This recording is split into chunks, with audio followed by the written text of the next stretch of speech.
You're listening to the Spark Radio Network, Internet radio like you've never heard before. Innovation, creativity, and imagination are all said to begin with a spark.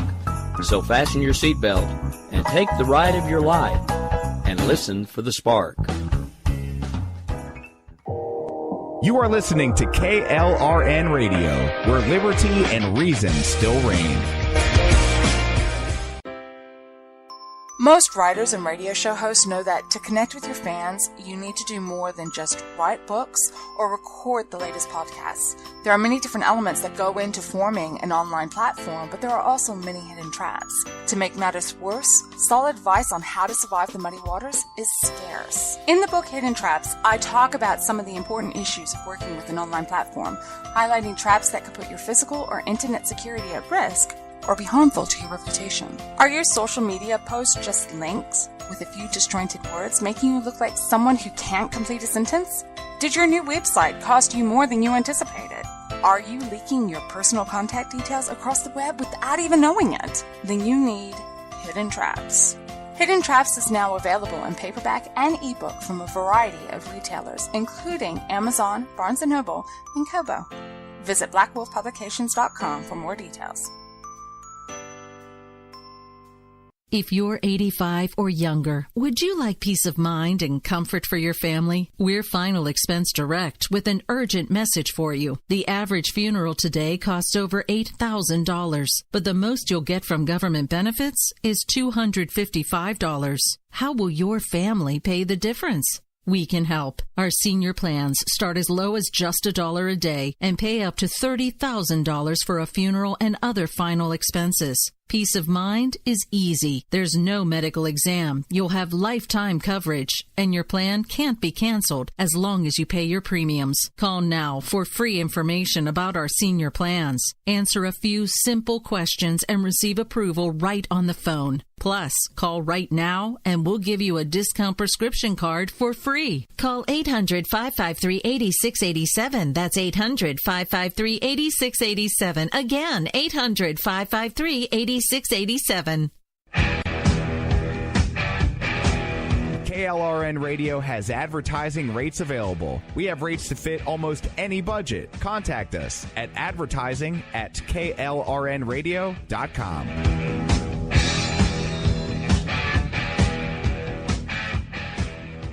Attention business owners and independent contractors. This is a money-saving message from Tax Mediation Services. If your business owes $20,000 or more in taxes, we can help you today, right now. Listen, dealing with the IRS is no picnic. It's an intimidating and extremely stressful process, and you don't want to go it alone. Our attorneys know every law, every tax break, and every possible opportunity to help you resolve and reduce your tax debt. And if you owe more than $20,000, you may be at the top of their hit list. So don't take your tax debt lightly, because it will not go away on its own. The IRS can seize your bank accounts, your home, and even shut down your business. Call our tax experts today at 1-800-783-0810 and let us deal with the IRS while you focus on your business. That's 1-800-783-0810. Again, that's 800-783-0810. My son was in the Army back during Desert Storm, but even then he wanted an MBA. He looked at a dozen schools, but only one offered the online education and flexibility he needed while he was in a tent in Iraq. Grantham University. Turns out that Grantham's been delivering affordable, relevant college and advanced degrees for over 65 years. Heck, if they can deliver a quality education to a soldier in a tent overseas, think about the flexibility Grantham can offer you so you can earn your degree too. It doesn't matter how complicated or full your life is. If getting a degree is on your bucket list, you'll want to do what my son did. You'll want to call Grantham. Find out how easy it is to get started on your education so you can check that college degree off your bucket list. Call Grantham right now. 800-910-1370. That's 800-910-1370. Flexible, affordable, relevant. Call 800-910-1370. Sometimes riders feel lost, unsure why a passage may not be working. It takes another set of eyes to help us nurture our writing into full maturity. At Black Wolf Editorial Services, we strive to enable writers to develop and grow, offering manuscript critiques and line edits through a mentoring editorial style. We also offer assistance on generating a writer's bio for your websites. Black Wolf Editorial Services, nurturing your writing into maturity. For a full list of services, visit blackwolfeditorial.com.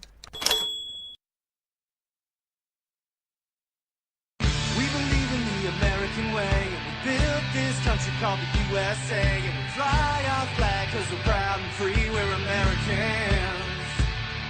Red, white, and blue is our way of life. We never back down from a challenge or a fight. Nature provides, God gives the rights, we're Americans. We fish the waters and we hunt the lands. We forge the steel with our own two hands. With what we've got, we do the best we can. We're Americans. This is Rio of Madison Rising, and you're listening to KLRN Radio, where liberty and reason still reign. It's time now for the Conservative Curmudgeon Radio Show. Now, here's Grouchy. Good evening, everybody. So glad you could be with us tonight. We're going to get this program rolling right off the bat. Before we do, though, I want to give you a quick programming reminder that Jesse's POV follows me, and then the nightcap tonight later on with Rowdy Rick Robinson on America Off the Rails. Rick, I forget if that time slot has been filled in between there or not yet, but if it hasn't, they're used to it. If it is, I don't know what it is. It is still a work in progress. We actually have a show coming over there, but they haven't started yet. So, Gotcha. Okay, so it's all good. So we gave Seymour the night off. No breaking glass tonight. We're going to get right into it with our guest. Dean Clancy is joining us tonight to talk about the CREATES Act. And without any further hesitation, let's go ahead and bring Dean on right now. Thank you for joining us, Dean. Oh, it's my pleasure. So before we get rolling into the CREATES Act, I do know a little bit about your background. You were in the White House and in Congress as a senior policy official. Can you fill us in a little bit as to whose administration and in Congress who you were working with there? Oh, sure. Yeah, I've done policy work in Washington for more than 20 years. I was in the Bush administration at the Office of Management and Budget. I was sort of the policy person in charge of the day-to-day management of government policy and messaging in the areas of healthcare, education, welfare, labor, pensions, Social Security, Medicare, Medicaid, programs like that. Before that, I was on Capitol Hill, and I've also been worked in the private sector, and these days I'm a consultant on policy questions. And for folks possibly not familiar with Dean's work, Dean was also with FreedomWorks for a while as well. Is that correct? VP, that's right. Remember right? Yeah. So, I was the vice president of public policy for FreedomWorks for several years and did a lot of grassroots advocacy, especially during that period of when the Tea Party was at its height.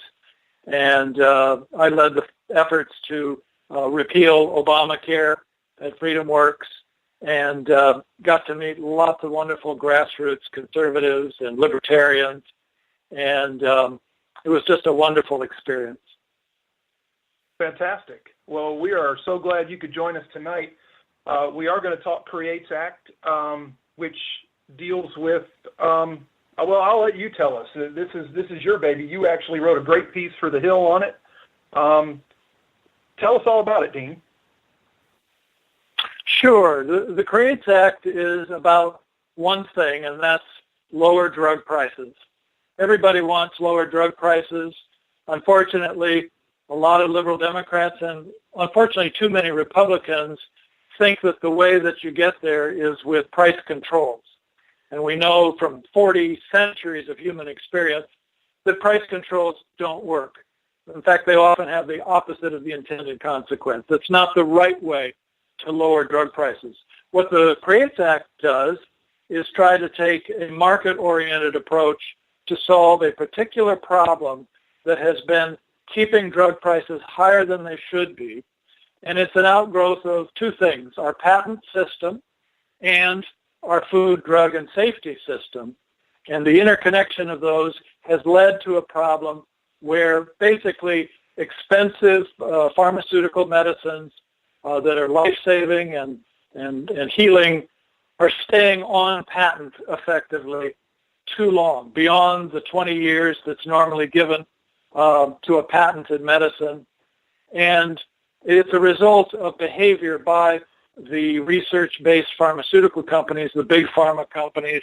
Basically, they try to keep those monopolies going. That's what a patent is, of course. It's a government-granted monopoly, but it's supposed to be temporary. What the CREATES Act does is try to intervene there to make sure that those patents are not prolonged.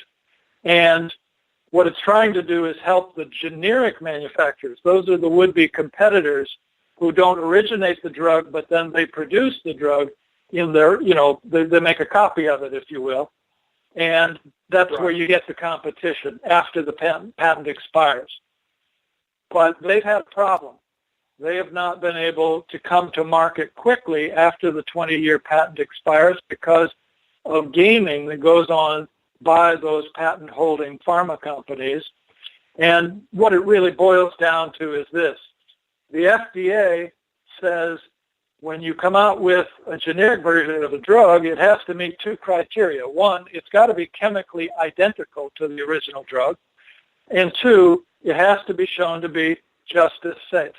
And that requires testing and, making sure, and a lot of hoops and hurdles and paperwork, which the generic companies are happy to do, but it often requires that they have large numbers of samples of the original drug, and that's where the gaming comes in.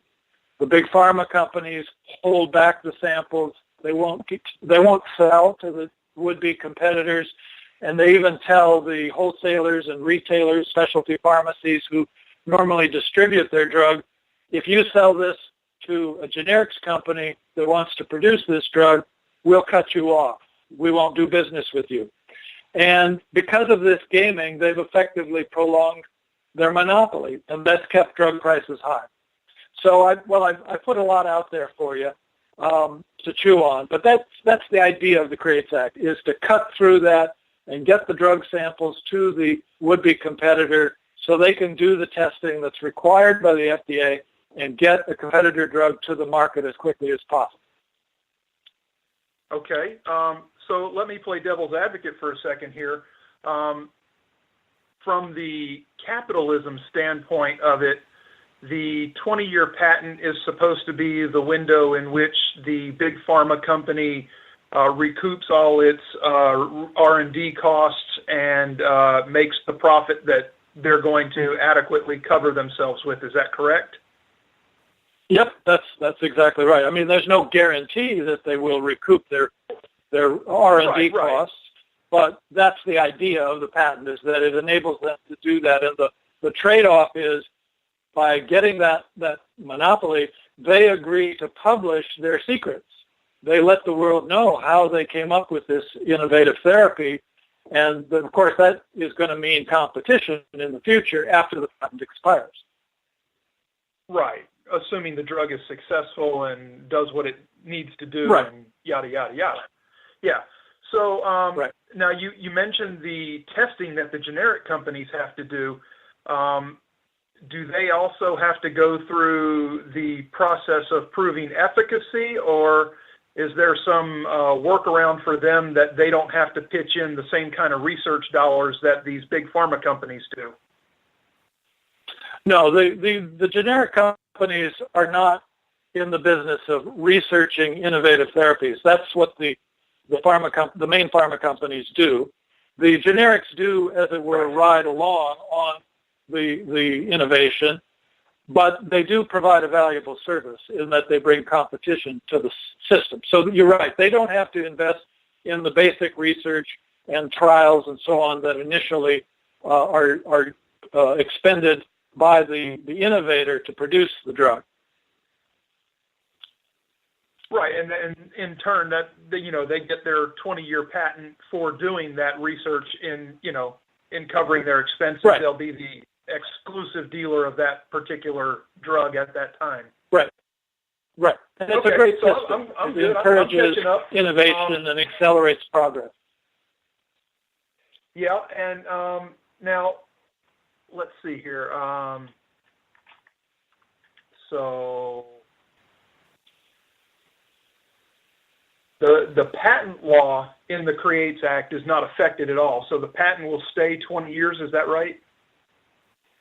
Yes, that's right. The CREATES Act doesn't touch your property in your patent. It simply says when the time comes that your patent expires, you have to cooperate with those who would purchase samples of your drug at a market price, by the way. It's not like you get free samples. You've got to pay for it, but you can't just hold back, because if you hold back, you're in effect trying to remain the exclusive distributor of your product, and the patent system does not give you a perpetual property. It gives you a 20-year monopoly, and after that, competition is supposed to come in.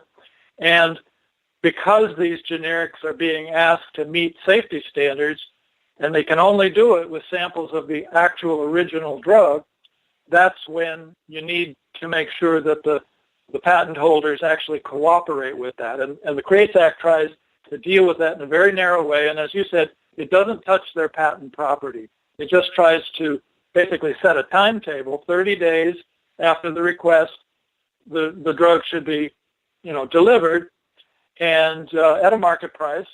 And if there's a problem, if there's a holdup, then and only then the generic company would have a new right to go into court and basically ask a judge to compel the pharma company to cooperate. Well, that doesn't sound like a bad deal, especially if the end result is lower price for consumers. We know, I'm looking at your article from the Hill right now, and I've got some highlights here. I don't see where it specifically outlines the amount of money spent annually on pharmaceuticals by Americans, but I do have that on another chart from the federal government. I'm sure it's a number you're familiar with, but $360 billion last year. Yeah, that sounds right. Yeah, Americans spend a lot of money on drugs. So do we have any kind of estimate as to what this might, in the long term, help as far as savings, or is it just something we're trying to do to help knock costs down in general, or? Yeah, no, I don't think we have a specific dollar estimate of the savings. We just know that in principle there will be savings because, for every month that a patented drug has no competition, prices can remain high. So for every month that there is competition, prices will have to come down because of competition. That's how the market works.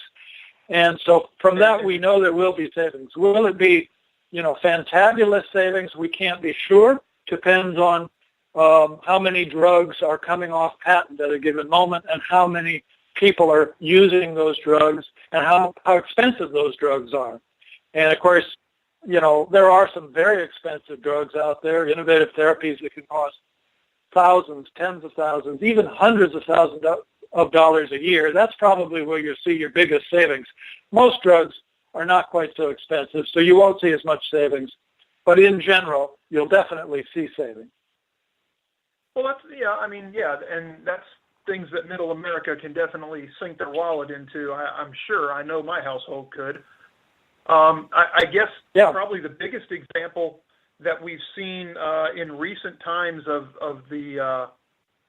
what can happen with exclusivity of drugs would be the EpiPens with Skrelly. Right. I mean, the way they jacked the price up on the EpiPens and left these people in the lurch with no real alternative. Yeah, that's actually a perfect example. He did it with an AIDS drug called Daraprim as well. Shkreli's basic model was to take a drug, and here it's slightly different from what we're talking about, but the principle is the same. He'd take a drug that was already off patent, but for which no competition had arisen for some reason. So he was in a position to kind of make it a monopoly, and then what he would do is remove all the other distributors of that drug. So he was the only one actually distributing it. So he'd cut out middlemen, basically. Then he'd jack the price up to what he thought the market would bear. And in the case of Daraprim, that was going from $13.50 a pill to $750 a pill. Ouch. Yeah. Yeah. So what, I mean, what the CREATES Act is trying to do is fight that kind of thing by at least encouraging those who want to compete to do so.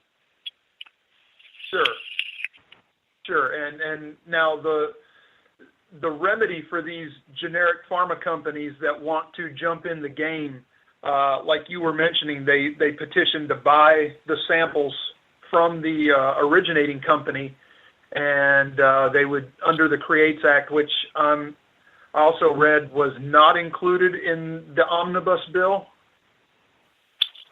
That's right. The support for the CREATES Act is actually quite broad, and there have been attempts to include it not just in this most recent omnibus appropriation, but actually in the one previous to that, late last year. And in both cases, the same thing happened.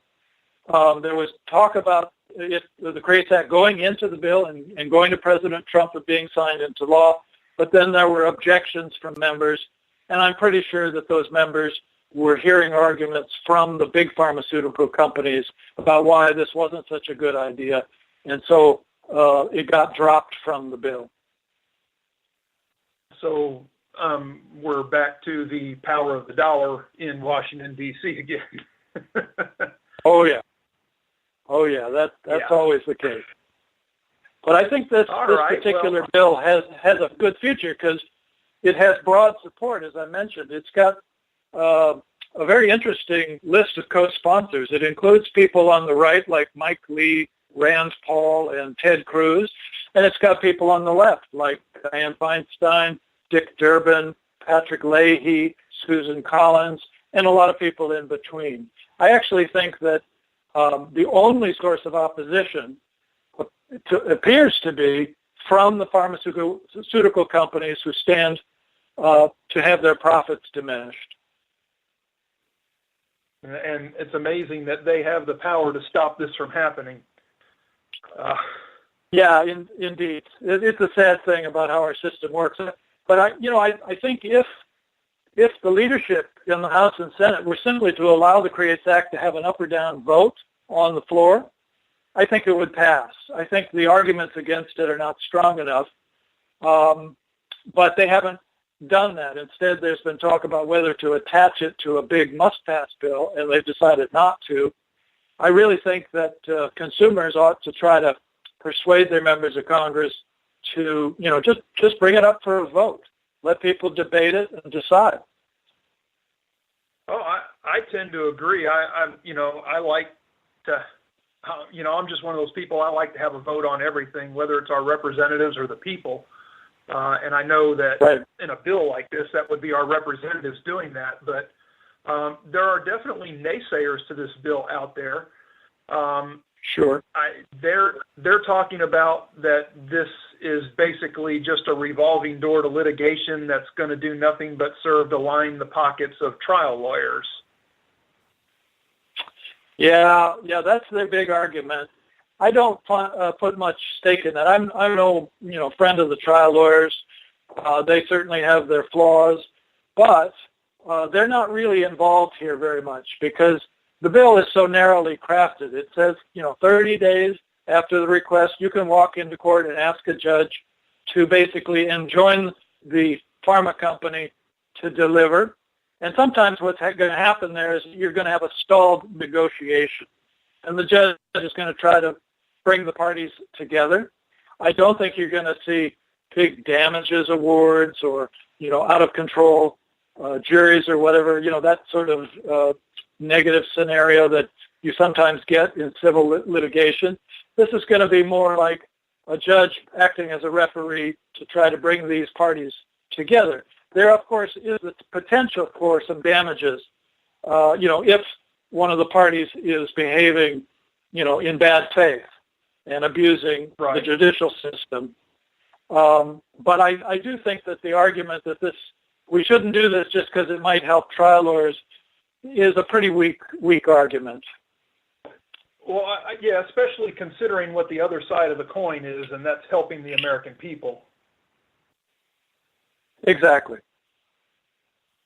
So, Dean, let me ask you, how does the REMS program figure into the CREATES Act, and these pharmaceutical companies may be using it to try to protect their intellectual property per se? Sure. REMS is an acronym that stands for Risk Evaluation Mitigation System. And the FDA imposes REMS requirements only for those drugs that have to be handled with special care, drugs that are particularly toxic or for which they're concerned about possible adverse outcomes. And the REMS will go into effect even early on while they're testing the drug, but then when they actually start producing and distributing it, they'll have to meet certain extra requirements. For example, the people who dispense the drug may have to undergo special training about the potential adverse effects. They may have to keep the drug in certain kinds of facilities or certain kinds of containers, and they might have to actually report to the FDA the names of the people who have received the drug, so those people can be contacted if a new unexpected adverse outcome is discovered. So it's an extra measure of safety for drugs that are particularly, that need to be handled with care. And that's called REMS. And how does it affect what we're talking about? Well, apparently some of these originator companies will seize on the fact that their drug does have REMS requirements and will again not necessarily cooperate with the would-be generic, or will raise questions about the ability of that company to live up to these high standards. And basically the two companies have to cooperate. You don't want to have, two different implementations of REMS going on, one of a higher quality than another. Everybody's got to live by one set of rules for safety reasons. And so apparently problems do arise. And this would be another area of negotiation between these companies, and another area where potentially a judge would have to get involved to make sure that everybody's on the same page.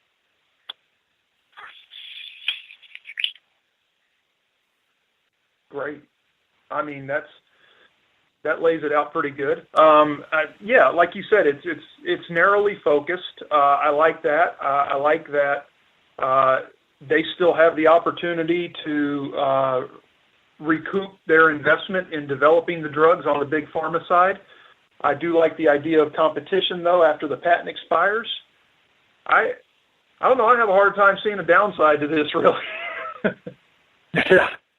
Yeah, as I said in my article, I think this is pretty much a policy no-brainer, and I hope Congress will vote on it and pass it as soon as possible.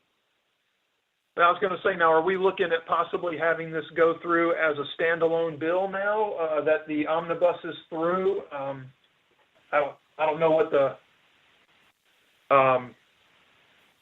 the actual plan is for, what is it, S-3056 in the Senate, and I forget the House resolution number, but anyway, I mean, are we looking at getting these through separately? Or? Yeah, the bill numbers are F974 in the Senate and HR 2212 in the House. No, there are no announced plans to take up this bill. There have been these attempts to persuade the leadership to just fold it into the big omnibus appropriations, and that has been rejected. So, unfortunately, the grassroots is going to have to, basically urge Congress, persuade Congress that this is something they want to see happen, because it would help lower drug prices, and there should be a vote on it. I don't think they have to worry about failing on that vote, but they just need to get to a vote. And right now, there's no plans to do that. So that means that we need to get busy contacting our elected representatives as usual. But like you said, this is so widely supported by both sides. I don't see what the big problem would be here. I think they just need maybe a nudge. I think that's right. I think, as you said, money does talk in Washington. And I worked on Capitol Hill for a number of years in the Republican leadership on the House side, also a brief stint on the Senate side. And I met with lots of representatives of lots of different organizations and interests. And the big pharma lobby is very influential. Their people are sharp. They figure out what arguments they think will work. They're often on the defensive. They're often trying to stop bills. And it seemed quite obvious to me often that it was simply because they didn't want more competition. But to be fair to them, as you pointed out, they do spend a lot of money and take a lot of risks. And so, and they're serving their shareholders, which is, they should do that. So I'm not trying to make the big pharma boys out to be pure evil or anything. They're following their incentives, which is to try to see if they can, in effect, keep their monopolies going as long as they can. But I think that's not in the consumer's interests. And I think that if you actually had a floor debate, you would see pretty quickly how weak the arguments are against the bill. And to me, the telling thing is, has the pharmaceutical industry come up with a better idea? I mean, if they don't like this bill, do they have a better bill that they would support instead? So far, the answer, to my knowledge, has been no. Yeah, I've not seen anything either, so I would say you're definitely correct with that. Well, Dean, I know we're a little past the bottom of the hour. I don't want to hold you too long. I really appreciate the extra time you gave us. I want everybody to run out there, and first of all, I want you to check out Dean's article on the Hill. And Dean, if you would, just tell everybody where they could find out more about you and find out more about your work so that they know where to go educate themselves. Oh, sure. Yeah, I posted a copy of that article on my own website, deanclancy.com. And you can also follow me on Twitter at Dean Clancy. Fantastic, which I have done. So I'll be looking for more information from you as the future of this progresses. Dean, again, thank you so much for joining us tonight. We really do appreciate all the good information. Folks, it's time to pick up your phones and contact your elected officials. Dean, again, thank you, and I'm going to let you go, and we're going to cut to a commercial break here because I think Rick might be about to blow a gasket, and we're going to come back and continue the show. But again, thank you for joining us, Dean. I really do appreciate it. Oh, but ain't that America? You and me, ain't that America? My son was in the Army back during Desert Storm, but even then he wanted an MBA. He looked at a dozen schools, but only one offered the online education and flexibility he needed while he was in a tent in Iraq, Grantham University. Turns out that Grantham's been delivering affordable, relevant college and advanced degrees for over 65 years. Heck, if they can deliver a quality education to a soldier in a tent overseas, think about the flexibility Grantham can offer you so you can earn your degree too. It doesn't matter how complicated or full your life is. If getting a degree is on your bucket list, you'll want to do what my son did. You'll want to call Grantham. Find out how easy it is to get started on your education so you can check that college degree off your bucket list. Call Grantham right now, 800-910-1370. That's 800-910-1370. Flexible, affordable, relevant. Call 800-910-1370. Tired of paying outrageous prices for Viagra? Well, we have great news for you. Now you can finally get Viagra at huge discounts. Healthy Man allows you to save up to $500 on Viagra. Why pay U.S. pharmacy prices of $15 per pill or more when you can get Viagra for less than $3 a pill? Call today and get 40 Viagra pills for only $99. This can cost as much as $600 at your local pharmacy. You can't afford not to call us. If you want Viagra at the lowest prices, never pay $15 a pill pharmacy prices again. Get Viagra for less than $3 a pill. Call 1-800-516-7602 today and save up to $500 and get 40 pills for just $99. Healthy Man is fast, easy, and affordable. Operators are waiting at 1-800-516-7602 to take your call right now. Call 1-800-516-7602. That's 1-800-516-7602. Again, 1-800-516-7602. Attention business owners and independent contractors. This is a money-saving message from Tax Mediation Services. If your business owes $20,000 or more in taxes, we can help you today, right now. Listen, dealing with the IRS is no picnic. It's an intimidating and extremely stressful process, and you don't want to go it alone. Our attorneys know every law, every tax break, and every possible opportunity to help you resolve and reduce your tax debt. And if you owe more than $20,000, you may be at the top of their hit list. So don't take your tax debt lightly, because it will not go away on its own. The IRS can seize your bank accounts, your home, and even shut down your business. Call our tax experts today at 1-800-783-0810 and let us deal with the IRS while you focus on your business. That's 1-800-783-0810. Again, that's 800-783-0810. But ain't that America? You and me. Ain't that America? Something to see, baby. Ain't that America? All right, welcome back, everybody. Once again, big thank you to Mr. Dean Clancy for joining us tonight. Really appreciate the extra time he gave us to go over the CREATES Act.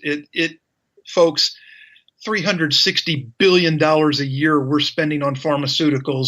I think we could all afford to save a little money. And with the wide support that this CREATES Act has, there's no reason that it shouldn't get passed and get put into play.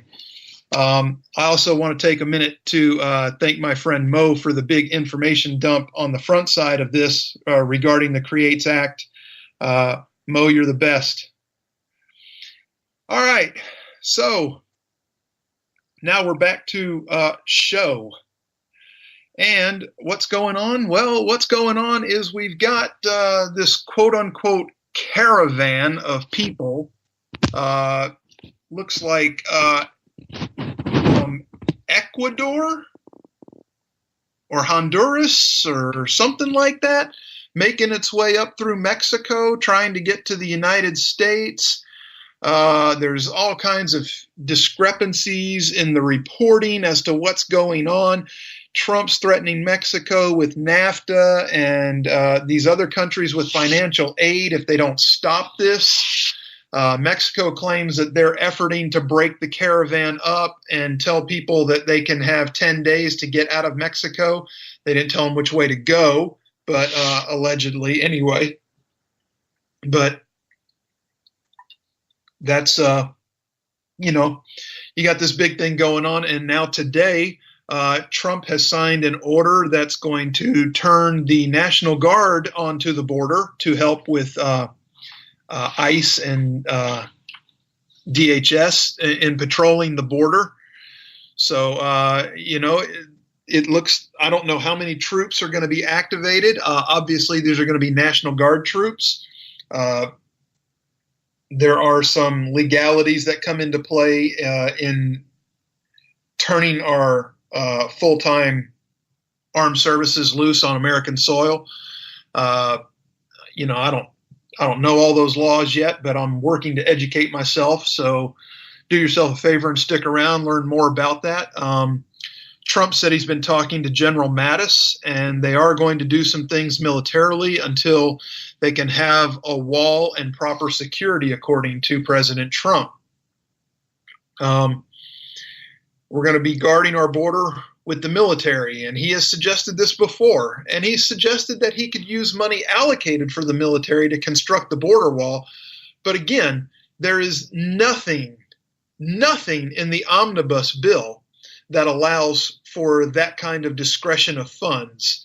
So again, we'll have to see what all the legal maneuvering may or may not be. This could all just be bluster. We don't know yet. Ecuadorian refugees, they do this annually, by the way, in case you didn't know. This isn't something new. They do this annually to basically show the hardship of their country.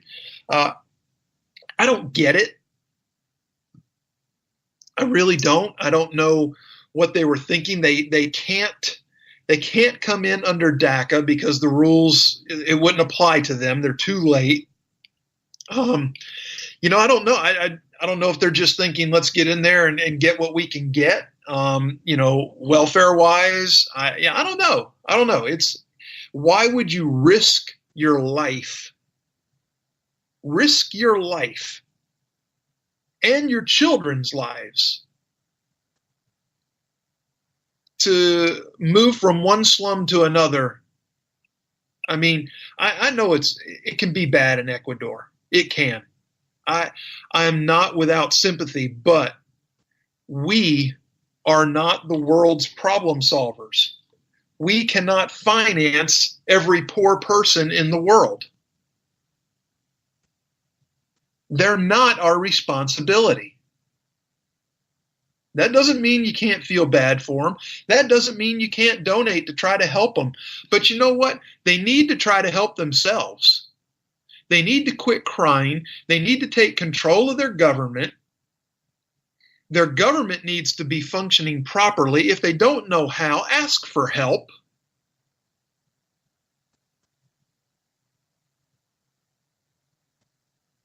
It's unbelievable. Now, Trump was beating Mexico up over this because Mexico was basically not shunning these people. Mexico has some of the strictest immigration laws that you've ever seen in your life. You think ours are strict? You've seen nothing until you examine theirs. You get caught crossing the border illegally into Mexico from the south or the north, for that matter. You can expect to spend a minimum of 30 days in jail and an immediate deportation. Okay? Most sentences are much harsher than that and usually start out around a year in jail, fines to be collected, and then deportation. So, again, you just think that we're blowing a gasket. No, we're not blowing a gasket. We're blowing money is what we're blowing, and just tons and tons of it. It's somewhere in the neighborhood of $118 billion a year that illegal immigrants are claiming via welfare, free food, free schooling, free health care, you name it. We're paying for it. They're not. We are. It needs to stop. Now, Trump is facing pressure from immigration hawks to show that he remains committed to their cause after signing a government spending bill last month that falls well short of the goals he had set for new border wall construction. After failing to reach an agreement with congressional Democrats to extend long-term protections against deportation for young immigrants, Trump has repeatedly accused Democrats of not wanting to make a deal. And I'm starting to see something to it because they've not made a squeak about it. I think they really do want to carry this into the midterms and use it as a bargaining, or not a bargaining chip, but a vote-getting chip. You have to vote for us so we can care for these people. These people that we didn't care for before when we could have made a difference, but now it's the time. So anyway, the Trump administration is crafting legislation to make it harder for refugees to gain asylum in the United States and to extend the periods of time that authorities can hold families and unaccompanied children at the border. Homeland Security Secretary Kristen Nielsen said on Monday that she was working with Mexican officials to address the yearly illegal alien caravan. And she echoed the president's demand for Congress to address outdated and dangerous immigration loopholes, saying that the system is broken. Traffickers and criminal groups know how to exploit the laws, and we need to get smarter and tougher, she said. We're exploring all options to protect the homeland. Who has a problem with this? Who has a problem with the United States remaining a sovereign nation? I mean, find me on Twitter. You know my handle by now. Find me on Twitter. I'm at TCC_Grouchy. I want to talk to you. If you have a problem with us remaining a sovereign nation, I want to find out what your problem is. So Trump reiterated his complaints about a practice sometimes referred to as catch and release, which allows immigrants found in the U.S. without proper documentation to be released while they wait for a hearing before an immigration judge. In February of 2017, then Homeland Security Secretary John Kelly ordered an end to the practice, though some reports suggest it has continued. The president said the current legal system for handling refugees who entered the country illegally was ridiculous, and we have to change our policies fast. With him on this, I agree. It is absolutely ludicrous. These people, these catch and release policies, you're netting less than 10% of them coming back for their trial date. Less than 10%. That's from the U.S. government that's making this policy. Come on. It's not hard to figure out who's getting played here. So, anyway, let's backtrack a little bit and let's get back towards Washington, D.C., if you will. A 4-page letter addressed to 3 Republican committee chairmen, Chuck Grassley, Bob Goodlatte, and Trey Gowdy, from Attorney General Jeff Sessions. He said he takes their concerns about alleged FISA abuse seriously, but he will not be the one to decide if a special counsel is warranted. I'm wondering, what is Attorney General Sessions doing? This has absolutely nothing to do with what he recused himself from. This is about FISA abuse, plain and simple.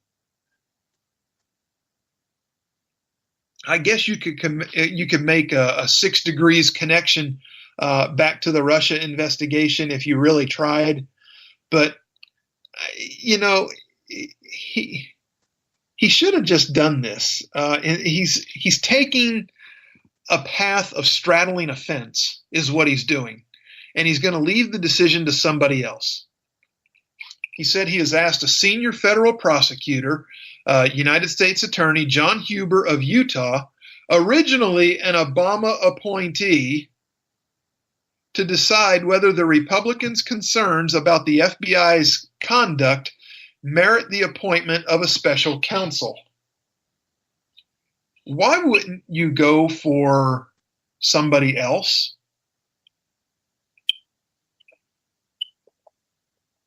I'm not going to sit here and besmirch the name of U.S. Attorney John Huber. I don't know him. I don't know anything about his case history. But this is a man that Obama thought enough of to put on the court. So Mr. Huber is conducting his work from outside the Washington, D.C. area and in cooperation with the Inspector General, Sessions wrote. I receive regular updates from Mr. Huber, and upon the conclusion of his review, I will receive his recommendations as to whether any matters not currently under investigation should be opened. why wouldn't you want somebody else, maybe a Bush appointee, maybe somebody that's even been around longer than that? Why wouldn't you want somebody more conservative to do this? I'm not saying that their politics should play a role in this, but the history of Obama appointees' politics playing roles in any and everything is clear. It's ridiculous. Now, Sessions noted that he already asked the Justice Department's Inspector General to review the Republicans' concerns about the FBI's application to a FISA court for a warrant to spy on Carter Page, an unpaid foreign policy advisor to the Trump campaign. Sessions famously recused himself from the FBI's investigation into the alleged Trump-Russia coordination that we know now never existed. He left that to Deputy Attorney General Rod Rosenstein to appoint a special counsel in that case. This special counsel has taken shape, and it looks like it couldn't be a bigger Obama-Hillary rah-rah team if you tried to appoint one. In his letter on Thursday, Sessions noted that under DOJ regulations, the appointment of a special counsel by design is reserved for use only in the most extraordinary circumstances. Then why did we appoint one to begin with? Because there were no extraordinary circumstances to compel a special counsel to start with in the first place. Sessions wrote that to justify such an appointment, the Attorney General would need to conclude that the public interest would be served by removing a large degree of responsibility for the matter from the Department of Justice. And that's exactly what Republicans have argued, that the Justice Department cannot investigate itself, and therefore a special counsel is needed to examine whether the FISA process used by the FBI in the fall of 2016 was appropriate and devoid of extraneous influence. In their March 6th letter to Attorney General Sessions requesting the appointment of a special counsel, House Oversight and Government Reform Committee Chair Gowdy and House Judiciary Chair Goodlatte wrote, "We believe that in the case of certain decisions made and not made by the Department of Justice and the FBI in 2016 and 2017, both an actual conflict of interest exists and the public interest requires the appointment of a special counsel." They also collaborated to write, "This evidence of bias trending toward animus among those charged with investigating serious cases, there's evidence political opposition research was used in court filings. There's evidence that political opposition research was neither vetted before it was used or fully revealed to the relevant tribunal. Questions have arisen with the FISA process, and these questions and concerns threaten to impugn both public and congressional confidence in significant counterintelligence program processes and those charged with overseeing and implementing these counterintelligence processes." Pretty strong language. These are the people that provide the oversight for DOJ. Oversight, not undersight, oversight. So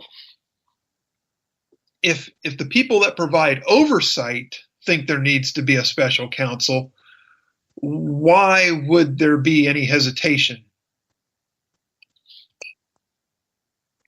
Anyway.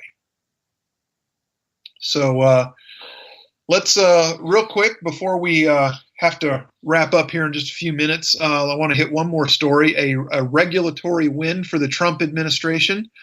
The EPA announced Monday that it is revising the emission standards of cars and light trucks that was put in place by the Obama administration, saying that the Obama administration cut the process short with politically charged expediency.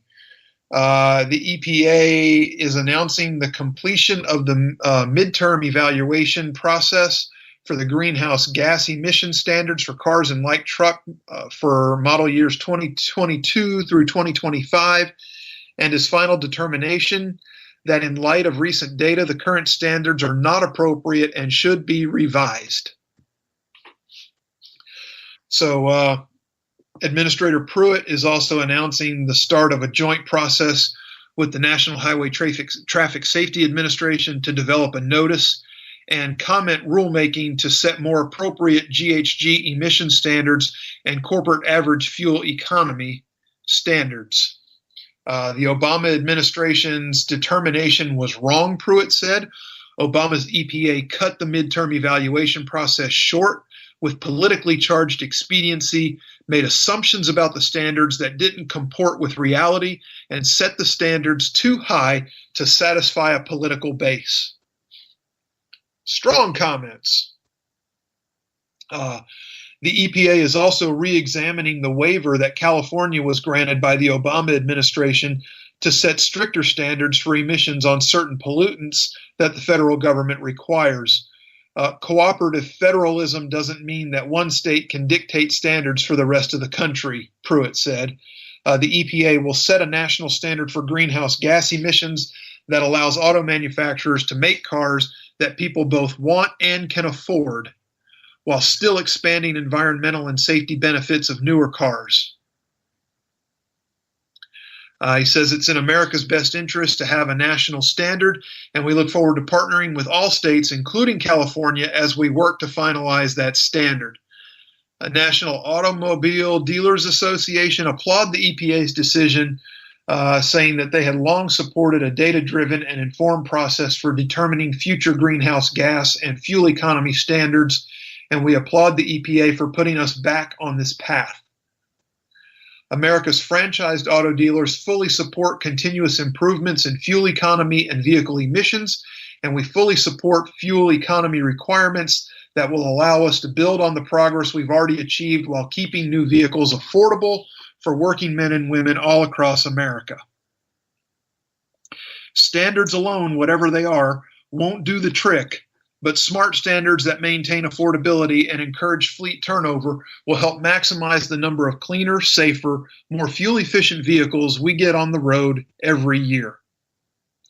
So once again, another regulatory win for the Trump administration. I haven't seen anything yet about anybody suing to stop this, but I'm sure that it's going to happen. And of course, you know they're going to take it to the 9th, because the 9th will offer an injunction against anything that has the president's administration sign off. And that's where we are. Folks, we're back around to the top of the hour. It's time to get ready to get it out of here. Again, I want to thank our guest tonight, Dean Clancy, for coming on and discussing the CREATES Act with us. Serious good information. You need to find him and find the link to his article. It's very educational, and it's important that you contact your elected officials to get them pushing hard on this CREATES Act. And let's start saving us all some money, huh? Jesse's POV is coming up next. Later on tonight, after that, well, not after Jesse's POV, but 2 hours after Jesse's POV, Rowdy Rick with America Off the Rails. It's been great being here with you, folks. If you like the show, tell your friends. If your friends like the show, you need new ones, but they and you are welcome every week right here with me on KLRN Radio. I'm the Grouch. Peace and God bless.